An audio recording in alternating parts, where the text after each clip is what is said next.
पादपद्म प्रसिद्धतु ध्यानासमर्पयामः सौदा सतत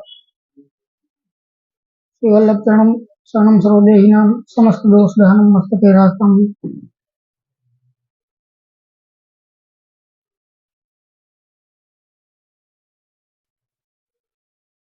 आज एकादशीना સત્સંગમાં આપણે સૌ ઉપસ્થિત થયા છે।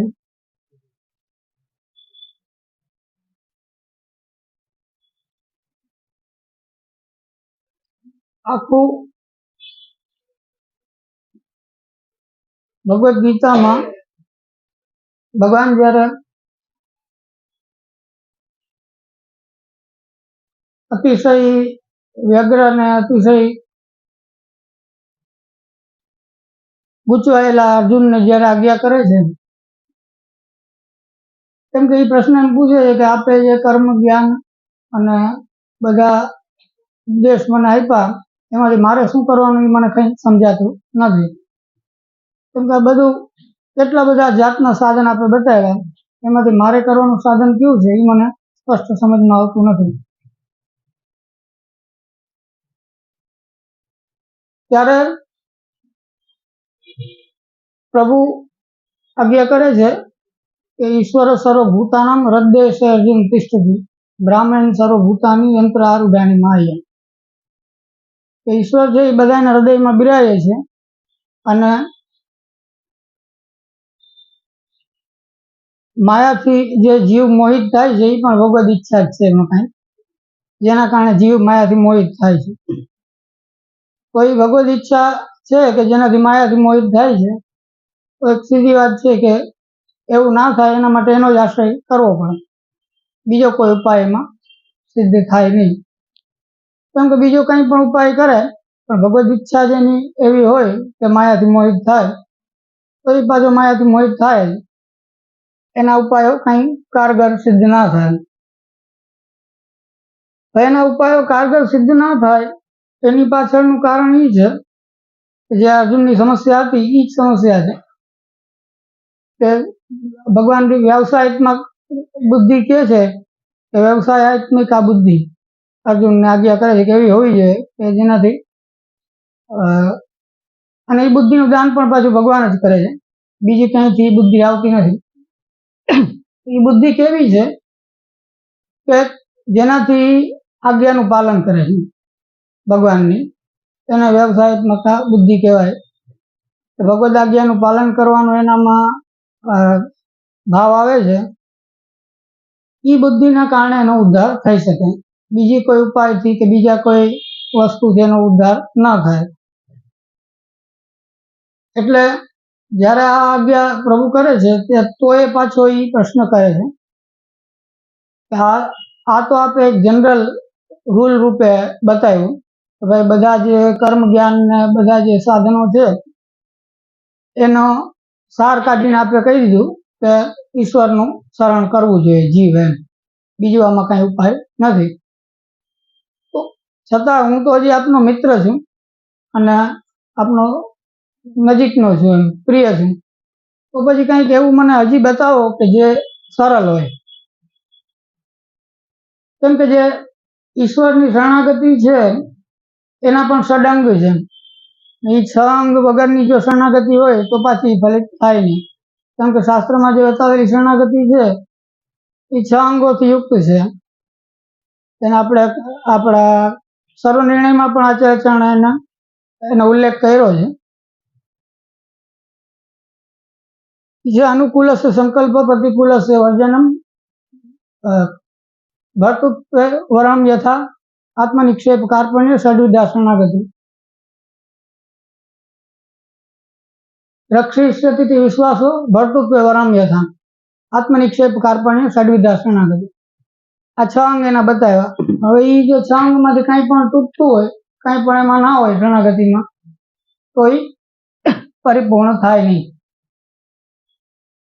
તો જે અવ્યવસાયી બુદ્ધિનું લક્ષણ જ ભગવાને એ બતાવ્યું કે એ અંગ રહિત હોય, એમાં કાંઈક ને કાંઈક તૂટતું હોય એના સાધનમાં। તો એ જે સાધનમાં અંગનો અભાવ હોવો કે અપૂર્ણતા હોવી એ તો આમ જોઈએ તો એક જનસામાન્ય બધે વ્યાપ્ત વસ્તુ છે કે બધે સાધનમાં કંઈક ને કંઈક તૂટતું જ હોય. કોઈ સાધન છે એ પરિપૂર્ણ નથી, કંઈક ને કંઈક એમાં ન્યૂનતા હોય જ છે.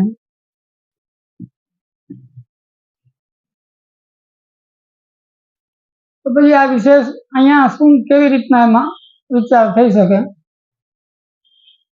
તો એમાં એવું છે કે સાધનમાં ન્યૂનતા બધે જ વ્યાપ્ત છે. કોઈ જગ્યા એવી નથી કે જ્યાં સાધનમાં ન્યૂનતા ના હોય. બધા ધર્મ કે ગમે એ લ્યો, કાંઈ પણ લ્યો, ઇવન અન્ય માર્ગી લોકો પણ એના આચાર્યોએ કહેલી કંઈ બધી વાત કરી શકતા ના હોય, કોઈ ના કરી શકતું એમ. જે આચાર્યની આજ્ઞા હોય, જ્યાં આપણે ત્યાં છે કે સર્વદા સર્વભાવે ને ભજનીય ભજ્યાદિક, સર્વદા ને સર્વ બધું એક્સ્ટ્રીમ લેવલ છે. સર્વદા એટલે હંમેશા, વદત ધીરે સતતમ એ હંમેશા નિત્ય એમ. તો એ બધું કોણ કરી શકે? કોઈ ના કરી શકે. એક માણસ એવો ના હોય કે જે અક્ષરશઃ આજ્ઞાનું પાલન કરી શકે, કોઈ ના હોય. તો પછી જે સાધનમાં ન્યૂનતા છે કે જે અંગનો અભાવ છે કોઈ, એનો ઉપાય શું થાય?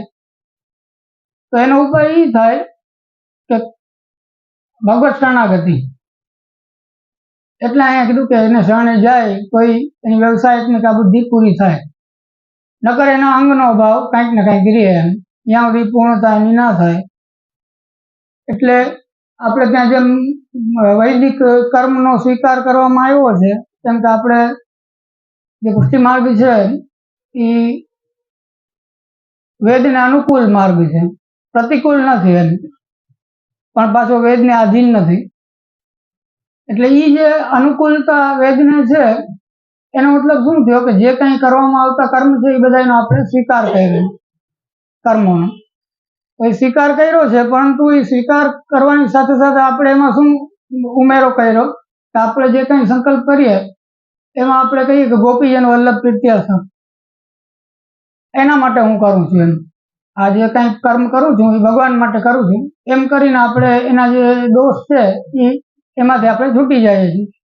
કેમ કે જેમ કીધું ગંગાત્મ સર્વદોષાણમ ગુણદોષાદિઓને, ગંગાજીનું દ્રષ્ટાંત છે.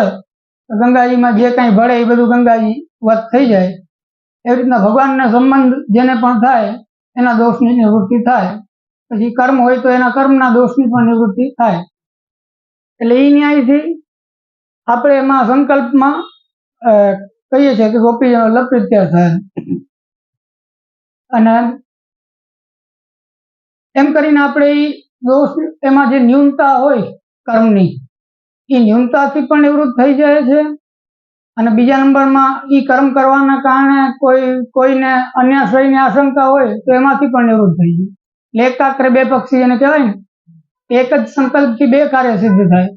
ના તો એને અન્યાશ્રય થાય, તેના એને ન્યૂનતાનો દોષ ઉત્પન્ન થાય.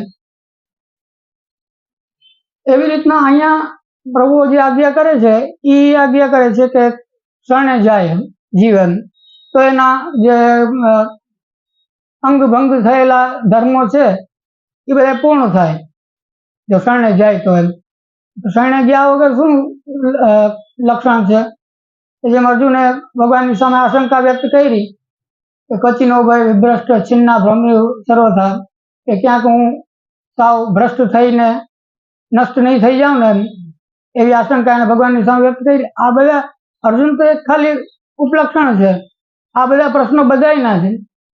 આ કઈ અર્જુનનો જ પ્રશ્ન છે એવું નથી, બધાયનો. કોઈને પણ એમ નાશની આશંકા થાય કે અમારો કંઈક બગાડ ના થઈ જાય, કે મારો કઈ નાશ ના થઈ જાય, એવી આશંકા બધાયને થાય ક્યારેક ને ક્યારેક. તો એ સંદર્ભમાં ભગવાન એને આજ્ઞા કરે છે કે નહીં કલ્યાણ કૃત કશ્ચિત દુર્ગતિમ તાત ગચ્છતિ. જે કલ્યાણકારી કાર્ય કરે છે એની ક્યારેય દુર્ગતિ થતી નથી એમ. તો જે સામાન્ય કલ્યાણકારી કાર્ય કરે છે એની જો દુર્ગતિ ના થતી હોય તો જે ભગવત સંબંધી કાર્ય કરતો હોય એની ક્યાંથી થાય એમ. એટલે એવી રીતના ભગવાનનો સંબંધ એમાં જોડી અને એના કંઈ પણ જે દોષ કે ન્યૂનતા કે છે એની નિવૃત્તિ થાય છે. છતાં પણ અર્જુનને હજી પ્રશ્ન થાય છે. કેમ કે અર્જુનને એમ થાય છે કે પ્રભુ છે એ મારા તો મિત્ર છે, બીજા લોકો માટે ગમે એ હોય, મારા માટે તો મિત્ર છે. તો મિત્ર છે તો મને હજી કંઈક સહેલો રસ્તો બતાવી શકે કદાચ, એવી એને લાલચ થાય. લાલચ થાય છે એટલે એ પાછો એને પૂછે પ્રભુને તો કે હજી કંઈક આપે એવો રસ્તો મને બતાવો કે જેનાથી મારું કલ્યાણ થાય ને જે સરળ હોય. ત્યારે પ્રભુ એમ આજ્ઞા કરી, સર્વધર્માન પરિત્યજ્ય મામ એકમ શરણમ વ્રજ અહં ત્વા સર્વ પાપેભ્યો મોક્ષયિષ્યામિ મા શુચિ. કેમ કે ભગવાનને એના હૃદયની બધી ખબર છે કે આ કેટલા પાણીમાં છે, કોણ. એટલે એ બધી ખબર હોવાના કારણે ભગવાનને ખબર એ છે કે આ જે યુદ્ધ અત્યારે કરી રહ્યો છે એના કારણે એને મોટામાં મોટી આશંકા પાપની છે, મોટામાં મોટો ભય એને પાપનો છે કે આનું જે પાપ લાગશે મને એના કારણે મારી દુર્ગતિ થશે, એના કારણે મારું અકલ્યાણ થશે, એ મોટામાં મોટો ભય છે એને. તો એવી જ રીતના આધુનિક જીવને પણ પાપનો ભય હોઈ શકે, આધુનિક જીવને પણ પોતાના માર્ગમાંથી ચ્યુતિ થવાનો ભય હોઈ શકે, એને પણ નાશનો ભય હોઈ શકે. એ બધી જે ઇનસિક્યોરિટી છે આપણી, જે અસુરક્ષાની ભાવના આપણે અંદર છે, કેટલી જીવ હોવાના કારણે હોય જ બધા જીવની અંદર, એ બધી જેટલી પણ વસ્તુઓ છે એનું સોલ્યુશન, એનો ઉપાય ભગવાન બતાવે છે કે સર્વ ધર્માન પરિત્યજ્ય. ધર્માન એટલે જ આજ્ઞા કહી, નકર વળી શું થાય પાછું, જો એ સર્વધર્માન ભગવાન આજ્ઞા ના કરી રહ્યો તો પછી બીજી નાની નાની કેટલી વસ્તુઓ છે જે અનેક વેદના બતાવેલા સાધનો છે કે અન્ય કોઈ ભાગવતમાં કંઈક અધ્યાયનું ફલ બતાવ્યું હોય કે કોઈ જ્યોતિષ કાંઈ વળી એમ કે ફલાણી વીંટી પહેરો તો આમ થાય કે કોઈ કાંઈક, એ બધું પાછું એમાં એને શ્રદ્ધા ઉત્પન્ન થઈ જાય અને એમાં શ્રદ્ધા ઉત્પન્ન થાય તો ભગવાનનો આશ્રય છૂટી જાય. એટલે એ ના થાય એટલે ભગવાન એમ કહે કે સર્વ ધર્માન પરિત્યજ્ય. હવે મૂળમાં એકદમ ગૂઢ ભાવ એનો વિચાર કરો તમે તો અહીંયા ધર્મનો અર્થ હકીકતમાં શું છે, સર્વધર્માનનો મતલબ કે જીવ ધર્મ તારા બધા છોડી દે. હકીકતમાં ગૂઢ મતલબ એ છે, પણ જનરલ એક સેન્સમાં પણ આપણે જો અર્થ લઈએ તો એનો અર્થ એ થાય કે જીવ હોવાના કારણે આપણે જે કાંઈ પણ બધી વસ્તુઓનો આપણને આશ્રય થતો હોય કે બધા કર્મો આપણે કરતા હોય એ બધા એનો આશ્રય ના થાય એમ, એ બધા એમાં શ્રદ્ધા આપણી ઉત્પન્ન ના થાય, એ જરૂરી છે. હવે જેમ કોઈ કર્મ હોય, તમે નવું ઘર બનાવ્યું પછી એમને લોકો પૂછવા આવે કે વાસ્તુ કરીએ કે ના કરીએ, કે ઓલો શું કહેવાય, એ બધું તમે જે કાંઈ પણ કરતા હોય એ બધું અમે કરીએ કે ના કરીએ. એમાં એવું છે કે જે શાસ્ત્રગત છે, જે પ્રાપ્ત થતું કર્મ હોય એમાં ગ્રહ શાંતિ કે વાસ્તુ પૂજન કે જે કંઈ આવતું હોય એ કરવામાં જરાય વાંધો નથી, આચાર્યચરણને કંઈ વાંધો નથી, આ પોતે જ આજ્ઞા કરે છે કરો વાંધો નહીં એમ. પણ સમજવાની વાત એ છે કે જો તમે એમ વિચાર કરીને કરો કે હું મારા માટે, પહેલા તો સંકલ્પ જ ખોટો હોય આપણો. સમસ્યા અહીંયા અત્યારે શું છે કે સંકલ્પ જ ખોટો હોય કે મને સારું થાય, મને સારું થાય એના માટે આપણે સૌથી પહેલા તો એ વાસ્તુ પૂજન ને એ બધું કરતા હોય. બીજી એમાં ભૂલ શું હોય કે શ્રદ્ધા હોય, શ્રદ્ધા એ હોય કે આના કહીએ બધું થાય એમ. આ બે વસ્તુ છે ને એ આખું બગાડી દે, આપણા પુષ્ટિભાવને કે આપણો જે પુષ્ટિમાર્ગી આશ્રય છે એને બગાડી દે. એટલે બાળકો કે કોઈ પણ જે વૈષ્ણવો કે બધા ના પડે કે એ ના કરાય, કે એ ના પાડે ને એનું પાછળનું કારણ આ છે કે આ બે વસ્તુ આપણી અંદર હોય ત્યાં સુધી કરવાનો કાંઈ મતલબ નથી એમ. પરંતુ જો તમને એમ હોય કે આપણા પ્રભુ અહીંયા પધારે છે અને પ્રભુને બધું ઉત્તમ ઉત્તમ આપણે કરીએ તો કાલ પણ ઉત્તમ હોવો જોઈએ અને સ્થાન પણ ઉત્તમ હોવું જોઈએ. આપણે એમ વસ્ત્ર ઉત્તમ સિદ્ધ કરીએ, ઠાકોરીને શૃંગાર ઉત્તમ સિદ્ધ કરીએ, ઠાકોરીને બિરાજવા માટેના સિંહાસન આદિ જે કંઈ પણ સામગ્રી હોય એ બધી ઉત્તમ સિદ્ધ કરીએ, આરોગાવમાં પણ ઉત્તમ સિદ્ધ કરીએ, કીર્તનમાં પણ આપણે પ્રયત્ન કરીએ, તો બધી વસ્તુ આપણે કહે કે ઉત્તમ વસ્તુના ભોગતા છે ભગવાન, પછી કાલમાં શું વાંધો છે કે ઘણા કે જ્યોતિષ ના જોવાય કે જ્યોતિષ આમ, તો કાલના પણ ઉત્તમ કાલના ભગવાન ભોગતા છે, એવી રીતના ઉત્તમ સ્થાનના ભગવાન ભોગતા છે. તો ઉત્તમ એટલે શું કે જે શાસ્ત્રીય દ્રષ્ટિથી જેને શુદ્ધ કરી દીધું હોય ઉત્તમ કહેવાય, એમાં કઈ ખરાબ નથી એમ. પણ એના ભોગતા ભગવાન છે, આપણે નથી. પોઈન્ટ સમજવાનો એ છે કે એ આપણે ભગવાન માટે કરી શકીએ, આપણા માટે આપણે ના કરી શકીએ. પછી બીજા નંબરમાં એમાં શ્રદ્ધા આપણી એવી ના હોવી જોઈએ કે ભગવાનથી પણ ઉપર એને આપણે માનીએ કે આ કરવાથી બધું હરખું થઈ જાય અને ભગવત કૃપાથી નહીં થાય, એવી દ્રષ્ટિનો આપણો ભાવ હોય તો આપણો આશ્રય ના હાલે, તો બ્રેક થઈ જાય. એટલે એવું હોવાના કારણે બધા બાળકો કોઈ ના પાડતા હોય એટલે ના પાડતા હોય, બાકી મહાપ્રભુજી કઈ ના નથી પાડતા. આચાર્ય તો એમ જ આજ્ઞા કરે છે કે વૈદિક ધર્મનું પાલન કરો, એમ જેટલું તમારાથી બને એટલું વૈદિક ધર્મનું પાલન તમે કરો. અને એની પાછળનું કારણ એ છે કે કોઈ પાખંડ ઉત્પન્ન ના થાય. જો વૈદિક ધર્મનું પાલન કરવાની આજ્ઞા આચાર્ય ના કરે તો ભાઈ એ લોકો ગાયનો ઘોડો છૂટો મન પડે, પછી તો કોઈ કંટ્રોલ તો રહે નહીં કઈ. કોઈ જ્યાં કોઈ કાયદો જ ના હોય જ્યાં કોઈ કંટ્રોલ રહે નહીં. એટલે જો આચાર્ય ઉઠીને એમ કહી દે કે તમે છૂટા, હવે તમારે કોઈ નિયમ કે લો તમને લાગુ પડતો નથી, પછી તો કાલે ઉઠીને કોઈક ચાકુ લઈને નીકળી જાય બાયણે બે ચાર ને. એટલે ઈ ના થાય એના માટે આચાર્ય પદ ઉપરથી તો જરૂરી છે કે કંઈક મર્યાદા હોવી જોઈએ, કંઈક લો કાયદો કંઈક હોવો જોઈએ. તો જે શાસ્ત્રનો કાયદો છે એનો જ આપણે સ્વીકાર કર્યો. આ કાયદો છે એ ઓકે છે પણ ભગવાનથી ઉપર નથી. જે શાસ્ત્રનો કાયદો છે એ આપણને સ્વીકાર્ય છે પણ ભગવત સેવા કે ભગવત સુખ કે ભગવાનને સ્વરૂપ એનાથી ઉપર કાંઈ નથી. એનાથી ઉપર કાંઈ નથી. એટલે જે લોકો પુષ્ટિમાર્ગીય લોકો હતા એ લોકોએ કેટલી વાર અતિક્રમણ પણ કર્યું. વાર્તામાં તમે જો અનેક ઠેકાણે એવું આવે કે કોઈ વૈદિક આજ્ઞાનું ઉલ્લંઘન કર્યું હોય, પણ એ ઉલ્લંઘન શા માટે કર્યું હોય કે કંઈક ભગવત ભાવ માટે, ભગવત સંબંધ માટે, ભગવાનના કારણે. જેમ કીધું કે જે આપણા અધૂરા રહેલા કર્મો હોય, આપણે જો ભક્તિ કરતા હોય, આપણે જો ભક્તિ માર્ગીય હોય તો કે છે કે તસ્ય કર્મ એ કુર્વંતી તિસ્ર કોટી મહેશ્વર. પદ્મ પુરાણમાં એમ આજ્ઞા કરે છે કે ભક્તિ માર્ગીય કોઈ પણ જીવ હોય, ભગવાનની ભક્તિ કરતો હોય અને એના કોઈ વૈદિક કર્મ કરવાના રહી જાય ભૂલથી, પ્રમાદવશાત અથવા ભૂલથી, આડોળાઈથી નહીં કે દુષ્ટતાથી નહીં પણ પ્રમાદને ભૂલના કારણે જો એના કોઈ કર્મ કરવાના રહી જાય તો ત્યાં એમ ચોખ્ખી આજ્ઞા કરે છે તો એ કોક ને કોક ઋષિમુનિઓ બેઠા જ નહીં કરી લે એના વતી એમ. એટલે એને કાંઈ પ્રત્યવાય દોષ ના લાગે એમ. પ્રત્યવાય એટલે શું કે જે કરવાનું છે એ તમે નથી કરતા ત્યારે તમને પ્રત્યવાય દોષ લાગે, તો એ એને ના લાગે એના માટે એ ઋષિમુનિઓ રાખ્યા છે. એટલે અહીંયા જે ધર્મ ત્યજવાની આજ્ઞા છે એના ઉપર દુનિયાનું વિવેચન પુષ્ટિ માર્ગમાં ઉપલબ્ધ છે. વધારે જિજ્ઞાસુ લોકોએ એ જોવું. ન્યાસા દેશની ઉપર ટીકા છે. એ ન્યાસા દેશની જે ટીકા છે એમાં ખાલી આ એક શ્લોક ઉપર જ છે, સર્વધર્માન પરિત્યજ છે હું, શરણાગતિ હું છે પુષ્ટિ માર્ગી, એના ઉપર એમાં દુનિયાનું લખેલું છે. પણ એ સારનો સાર આપણે એમાં જોઈએ તો સારનું સાર એ જ છે કે શ્રદ્ધા આપણી ક્યાંય ના હોવી જોઈએ. પુષ્ટિ માર્ગીય જીવનું લક્ષણ એ તેની શ્રદ્ધા ક્યાંય ના હોવી જોઈએ ભગવાન સિવાય. બસ આ એક વસ્તુ એ પકડી રાખે, તેની શ્રદ્ધા ક્યાંય ના બે એટલે અડધું જંગ એ જીતી. એની શ્રદ્ધા બીજે ક્યાંય બે વિના.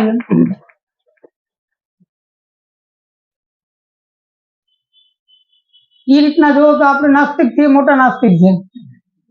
એમ કહે છે કે ઘણા લોકો એમ કે તમે અહીંયા આ ફલાણા દેવતા બિરાજે એમાં તમે ખાલી માથું નમાવો તમે તોય ના હાલે એમ, નમસ્કાર કરો તો તમને વાંધો છે આમ નથી. એ લોકોની દ્રષ્ટિએ એને એમ થાય કે આ તો બધા જગતના નાસ્તિક છે. એ પુષ્ટિ માર્ગી વૈષ્ણવ એને એમ સમજે કે આ તો નાસ્તિક છે, કેમ કે આ તો હાથ જોડતા નથી, દંડવત કરતા નથી, કાંઈ કરતા નથી. એટલે આપણે એ કબૂલ કરાય કે હા અમે નાસ્તિક તો નાસ્તિક, અમને કઈ વાંધો નથી, એમાં કઈ આપણું જતું નથી, એમાં કઈ આપણું નુકસાન નથી. પણ એની પાછળનું કારણ એ છે કે આપણી શ્રદ્ધા ક્યાંય ના હોવી જોઈએ. કેમ કે હવે ભગવાન જો આપણું હરખું ના કરે બીજું કોણ કરે? કોણ કરી શકે? કેનું સામર્થ્ય છે? ભગવાનનું સામર્થ્ય સર્વોપરી છે. જો એ જ કરવા ના માંગતા હોય તો પછી બીજું કોઈ ક્યાંથી કરે? અને બીજું કોઈ કદાચ કરવાની ટ્રાય કરે તો એ ભગવાન સેન્કશન કરે, ભગવાન એને ટૂંકમાં આજ્ઞા સેન્કશન ને શું કહેવાય મને નથી, હા, તો એ થાય. એટલે એવી રીતના એના વગર ના થાય, ભગવાનની રજામંદી વગર, ભગવાનની આજ્ઞા વગર એ ફલ ના આપી શકે કોઈ પણ. એટલે સમજવાની વાત એ છે કે આપણે જે અર્જુનને એ પણ આજ્ઞા કરી ભગવાને કે ભાઈ જેટલા પણ દેવી દેવતા કે આદિ જે કાંઈ પણ છે દેવી દેવતા બીજું પણ જે કાંઈ હોય એ બધું જે છે ને એનું ભજન કરનાર લોકો મારું જ ભજન કરે છે. ભગવાન સ્પષ્ટ નામ આજ્ઞા કહે એ લોકો એમ સમજે છે કે અમે આનું ભજન કરીએ છીએ, પણ હકીકતમાં તો એ મારું જ ભજન કરે છે, પણ એ પરંપરાથી કરે છે. પરંપરાથી ભજન કરવાનું મતલબ શું? કોઈ એક ઉદાહરણ તરીકે એક સરકાર છે, સરકારની એક કેબિનેટ હોય, કેબિનેટમાં બધા મંત્રી હોય, પ્રધાનમંત્રી હોય, પછી બધા બીજા મંત્રી હોય, પછી એની નીચે રાજ્યમંત્રી હોય, એની નીચે વળી બીજા સચિવ ને એ બધા હોય. કોઈક સચિવ હારે આપણે કોઈકને ઓળખાણ હોય ને કંઈક કામ કઢાવી લીધું તો હું સચિવ એમને કરી શકે પ્રધાનમંત્રીની ઈચ્છા વગર? ના કરી શકે. એટલે ઉપરથી સેન્કશન થયેલું હોય તો જ ઓલો એ આપી શકે, ન કરી ના આપી શકે. એટલે એ વસ્તુ અહીંયા મુખ્ય આપણે સમજવાની છે. ઈશ્વર છે એ સર્વોપરી છે ને એ સર્વોપરી જે ભગવાન છે એની જે શરણાગતિ છે એનાથી બધું કાર્ય સિદ્ધ થાય છે. એ અર્જુનને એ જ આજ્ઞા કહે સર્વ ધર્માન પરિત્યજ્ય. અને જીવ ધર્મોની દ્રષ્ટિએ વિચાર કરીએ તો જીવ ધર્મ એટલે ભૂખ પ્યાસ, બીજા પણ દોષો, કામ ક્રોધ લોભ મોહ મદ મત્સર, એ બધા જીવ સહજ જે ધર્મો આપણા છે એ બધા ધર્મોનું પણ અતિક્રમણ કરીને, એ બધા ધર્મોને પણ અવગણીને મારા શરણે આવો, એક અર્થી પણ થઈ શકે. અને એ જે શરણાગતિ છે એ કેમ ફલિત થાય? તો એનું કારણ છે કે ભગવાન કહે છે કે મામે એવું એ પ્રપદ્યંતે માયા મેતામ તરંતી તે. કેવલ મને જે શરણે આવે છે ને એ જ આ માયાને તરી શકે. કેમ કે બધા બાકી બધા તો પોતે જ માયામાં ફસાયેલા છે. બાકીનું જેટલું દેખાય છે વૈભવ તમને શાસ્ત્રમાં બતાવેલું, જેટલા દેવી દેવતા બ્રહ્માજી પર્યંત, ઇવન બ્રહ્માજી પણ રજોગુણાત્મક છે, વિષ્ણુ છે એ સત્વગુણાત્મક છે, શિવજી છે એ તમોગુણાત્મક અધિષ્ઠાતા છે. તો જે 3 લોકપાલ મુખ્ય દેવતા છે, બધા દેવતાઓથી ઉપર ગણાય એને, એ 3 લોકપાલ છે એ પણ એક એક ગુણને લઈને બિરાજે. સાત્વિક ગુણ છે, રાજસ ગુણ છે, તમો ગુણ છે, એ બધા ગુણને ધારણ કરીને બિરાજે છે. એટલે આચાર્ય આજ્ઞા કરે છે કે સગુણા મુક્તિ રસ નિર્ગુણા મુક્તિ રસમાંથી સગુણા સાન્ય સેવયા. કે નિર્ગુણ મુક્તિ કેવલ અમારા જ બતાવેલા માર્ગથી મળશે, બીજા કોઈ માર્ગથી નહીં મળે. કેમ કે બીજા બધા માર્ગમાં શું છે કે વિષ્ણુનું ભજન છે એ બધું વધારે છે. ક્યાંક વિષ્ણુનું ભજન છે, ક્યાંક શિવજીનું ભજન છે. ઘણા એને એમ થાય કે બ્રહ્માજીનું ભજન કેમ નથી? એ વિષ્ણુનું ભજન છે, શિવજીનું ભજન છે, બ્રહ્માજીનો ક્યાંય સ્કોપ જ ના રહ્યો. તો કે છે કે બ્રહ્મા બ્રાહ્મણતામ યા તદરૂપેણ સુસવ્ય છે. બ્રહ્માજી છે એ બ્રાહ્મણ રૂપે સેવિત છે. તમે બ્રાહ્મણનો કંઈક સેવા કરો, બ્રાહ્મણને કંઈક તમે ખવડાવી દીધું કે બ્રાહ્મણને કંઈક તમે દાન કર્યું, એમાં બ્રહ્માજીની પૂજા આવી ગઈ. બ્રહ્માજીની સેપરેટ પૂજા કરવાની જરૂર નથી. એટલે એવી રીતના ત્રણેય દેવતા, લોકપાલ દેવતા છે એનું ભજન કરવાથી જે મુક્તિ મળે છે એ પણ સગુણ જ હોય છે, પણ નિર્ગુણ મુક્તિ કેવલ ને કેવલ ભગવાનથી મળે છે. એટલે કીધું કે માયા મેતામ તરંતી છે, કે આ માયાને તરી ઈ જ શકે કે જે મારી પ્રપત્તિ મારે શરણે આવે એ આ માયાને તરી શકે, બીજું કોઈ માયાને તરી શકે નહીં. કેમ કે નિર્ગુણ એકમાત્ર ભગવાન છે. નિર્ગુણ ભગવાનની શરણાગતિ જે કરે એ જ માયાને તરી શકે. એટલે કીધું સર્વધર્માન પરિત્યજ્ય મામ એકમ શરણમ હોય. અને એકમ કીધું એટલે મને એકલાને. તો કોકને પ્રશ્ન થાય કે એ જે ઉપદેશ આપવા વાળા જે ભગવાન છે એ તો લોકવેદ પ્રસિદ્ધ પુરુષોત્તમ છે. એ લોકવેદાતીત આપણા જે લીલા વિશિષ્ટ પુરુષોત્તમ છે એ નથી. એ તો લોકવેદ પ્રસિદ્ધ પુરુષોત્તમ છે, કેમ કે એ તો ગીતાનો ઉપદેશ દેવા વાળા છે, યુદ્ધમાં લડવા વાળા, યુદ્ધમાં બિરાજે છે. એમ જો આપણે જેને આનંદાત્મક કેવલ આનંદાત્મક સ્વરૂપ કહીએ છીએ એ થોડી યુદ્ધમાં આવે, એને યુદ્ધ હારે કઈ લેવા દેવા નથી. તો આનંદ માત્ર કરપાદ મુખોદરા દેવા જે ભગવાન લીલા વિશિષ્ટ છે એ તો એ નથી, એ તો ગીતાનો ઉપદેશ દેવા વાળા છે, લોકવેદ પ્રસિદ્ધ પુરુષોત્તમ છે. એ જયારે એમ કહે છે કે મામ એકમ શરણમ ભજે, તો એને એકલાને શરણે આવવાની વાત થઈ, લીલા વિશિષ્ટને શરણે આવવાની તો વાત ના થઈ. પણ એમાં એવું છે કે જે વાસુદેવ વ્યૂહ છે એને ધારણ કરીને ભગવાન અહીંયા બિરાજે છે. વાસુદેવ વ્યૂહનો જીવના ઉદ્ધારમાં ઉપયોગ છે. દરેક જીવનો ઉદ્ધાર છે એમાં ઉપયોગ વાસુદેવ વ્યૂહનો જ થાય છે. કેમ કે દોષની નિવૃત્તિ કરવી પડે અને દોષની નિવૃત્તિ વાસુદેવ વ્યૂહ થાય નહીં. જે લીલા વિશિષ્ટ આપણે જેને કહીએ છીએ એને તો એમાંય રસ નથી. જેમ આપણે ઠાકોરીને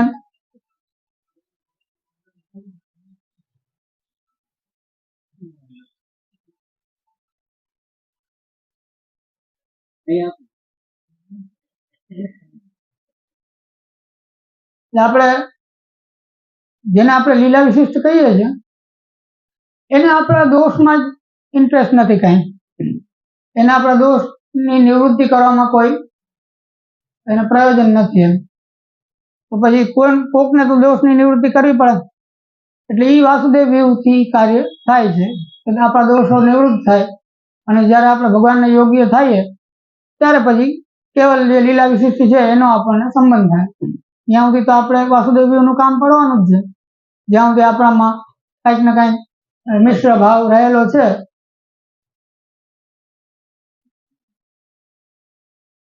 એટલે એ અહમ તો આ સર્વ પાપેભ્યો મોક્ષયિષ્યામિ મા શુચિ કે હું તને બધા પાપમાંથી મુક્ત કરીશ. ભગવાન એમ ન કીધું કે હું તારા બધા પાપ નિવૃત્ત કરીશ. ભગવાન એમ કીધું કે તને પાપના કારણે કર્મનું જે બંધન થતું હોય એ બંધન તને નહીં થાય. આપ તો શ્વાસ લેવો તો ચાલુ જ રહેવાના. જ્યાં સુધી આપણે શ્વાસ લઈએ ત્યાં સુધી કાંઈ ને કાંઈ દોષ પાપ કે કંઈ પણ કહો એ કંઈક ને કંઈક થાય, કર્મ થાય જ રાખશે. કર્મનો કોઈ ક્ષય નથી, કર્મનો કોઈ અંત નથી. જ્યાં સુધી જીવન ચાલુ છે ત્યાં સુધી કર્મ ચાલુ જ રહે. અને કર્મ ચાલુ રહે એટલે એમાં કર્મ બે જાતના હોય, સારા નરસા. સારા હોય તો એનું પુણ્ય હોય ને ખરાબ હોય તો એનું પાપ હોય. એટલે એ બધું એક ફિક્સ થયેલું જોડાયેલું જ છે. એ કોઈ દી એમાં બ્રેક લાગે નહીં કે બંધ થાય નહીં. તો આપણે ગમે એટલો પ્રયાસ કરીએ તો એ બંધ ક્યારેય થતું નથી. એટલે એ ચાલુ જ રહે છે. એટલે ભગવાન એમ કહે છે કે મુક્ત કરે છે એને. મુક્ત કરવાનો મતલબ શું કે એ જે ચક્ર છે એ ચક્ર એને નડતર રૂપ નહીં થાય. જે કર્મનું જે ચક્ર છે એ કર્મના ચક્રમાં ફસાઈને માણસ હેરાન થાય એ એને લાગુ નહીં પડે. એ એમાં હેરાન નહીં થાય. એટલે કીધું કે આમ તો આ સર્વ પાપેભ્યો મોક્ષયિષ્યામિ, બધા પાપોથી હું તને મુક્ત કરીશ. મા શુચિ એટલે કઈ ચિંતા ના કરે. કેમ કે બધી ચિંતા પાપની જ છે કે દોષની છે, જેના કારણે ફલ મળતું નથી, જેના કારણે કોઈ સાધન સિદ્ધ થતું નથી. એટલે ચિંતા મોટામાં મોટી જ છે. આજે દોષ રહેલા છે એના કારણે ફલ મળતું નથી. એમ જેમ પુષ્ટિમાર્ગીય જીવ હોય એને પણ એ ભય થાય કેટલા દોષથી ભરેલા છે તો ઠાકોર કેમ સેવાનો અંગીકાર કરે, ઠાકોર આપણા સાધનનો અંગીકાર કેમ કરે, આપણું સાધન સિદ્ધ કેમ થાય.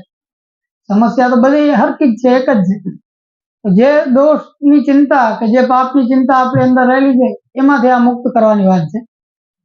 તો ભાઈ મારા શરણે છે એટલે વાંધો નહીં, મારા શરણે છે એટલે હું તને એમાંથી છોડાવીશ, તને એ બંધનમાંથી મુક્ત કરીશ. એ મુદ્દો છે મુખ્ય. અને એ જ શરણાગતિ પુષ્ટિમાર્ગમાં પણ છે. એ જ શરણાગતિ આપણે આપણા ગ્રંથોમાં કૃષ્ણાશ્રયમાં કે જ્યાં પણ જો ત્યાં શરણાગતિ વાસ્તવમાં એ જ છે કે જે શરણાગતિથી આપણને પુષ્ટિમાર્ગીય ફળ સિદ્ધ થાય. એનાથી પણ વિશેષ છે ઉલટાની. આ શરણાગતિ જે બતાવેલી છે એનાથી પણ આપણે કહીએ ને કે ચાર ચાસણી ચડે એવી, એનાથી પણ વધારે વિશિષ્ટ ભાવવાળી આપણી શરણાગતિ છે કે જેમાં એનાથી પણ વધારે ફળ મળી શકે અને એનાથી પણ વધારે ન્યૂન કે દુષ્ટ જીવ હોય એનું પણ કલ્યાણ એમાં થઈ શકે. તો જે મર્યાદા માર્ગ છે કે જે સ્વતંત્ર ભક્તિ ને પ્રમાણ ભક્તિ જેને કહેવાય, જે પ્રમાણ ભક્તિથી અધમમાં અધમનો ઉદ્ધાર થાય તો પછી પ્રમેયથી શું ના થઈ શકે. મુદ્દો એ છે કે પ્રમાણ ભક્તિમાં એમ કીધેલું છે કે અધમમાં અધમ જીવનો ઉદ્ધાર આ કરી શકે, તો પછી પ્રમેય ભક્તિમાં તો કઈ વિચારવાનું રહેતું જ નથી. હકીકતમાં પ્રમેય ભક્તિમાં જીવનું અધમપણું કે જીવનું ઉત્તમપણું બેમાંથી એ કઈ કામનું નથી. કે કેટલો સારો છે એનાથી કઈ ફેર પડતો નથી ભગવાનને. ભગવાન એ જોઈને ફળ આપતા જ નથી. આપણે આપણા કઈ સર્ટિફિકેટ કે આપણી કોઈ ગુણવત્તા કે આપણા કઈ યોગ્યતાના કારણે જો ભગવાન ફળ આપતો હોય તો કોઈ દી ના આપે. બસ એટલું કહીને આપણે વિરામ લઈ વલ્લભભાઈ.